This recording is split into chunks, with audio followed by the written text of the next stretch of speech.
दोस्त नमस्ते, मैं हूँ रीना यादव और मेरे यूट्यूब चैनल पे आप लोग का स्वागत है। और आज मैं सुनाने जा रही हूँ विवाह पर के गीत। सुनिए और कमेंट के माध्यम से बताइए मेरा गीत कैसा लगा। पाके पाके इटावा का महला बनावे जी, ओही माले सुतेन बेटी के पापा जी, ओही माले सुतेन। पाके पाके इटावा के महला बनावे जी, ओही माले सुतेन बेटी के पापा जी, ओही माले सुतेन। बेनिया डोलावेनी बेटी के मम्मी जी, बेनिया डोलावा तक पूछे का बाता जी, बेनिया डोलावा तक। बेनिया डोलावेनी बेटी के मम्मी जी, बेनिया डोलावा तक पूछे का बाता जी, बेनिया डोलावा तक।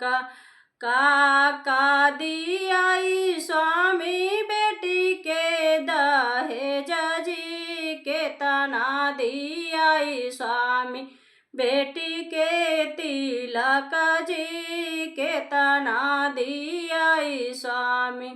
का दियाई स्वामी बेटी के दहेज जी, के तना दियाई स्वामी बेटी के तिलक जी, के तना दियाई स्वामी। 9 लाख रुपया देबो गरवा के सिकड़ी जी, जीरा ऐसन बेटी देबो घर का सिंगार जी, जीरा ऐसन बेटी देबो। 9 लाख रुपया देबो घर के सिकड़िया जी, जीरा ऐसन बेटी देबो घर के सिंगार जी, जीरा ऐसन बेटी देबो। पाके पाके इटवा के महल छवावे जी, ओही माले सुतेन बेटी के चाचा जी, ओही माले सुतेन बेटी के चाचा जी, ओही माले सुतेन।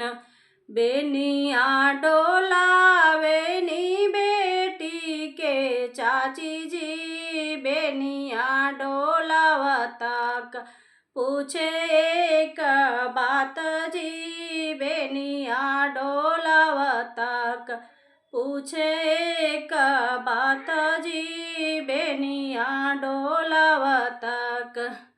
का दियाई स्वामी बेटी के दहेज जी, के तना दियाई स्वामी बेटी के तिलक जी, के तना दियाई स्वामी बेटी के तिलक जी, के तना दियाई स्वामी। 9 लाख रुपया देबो अंगूरी के अंगूठी जी, जीरा ऐसन बेटी देबो घर का सिंगार जी, जीरा ऐसन बेटी देबो घर का सिंगार जी, जीरा ऐसन बेटी देबो।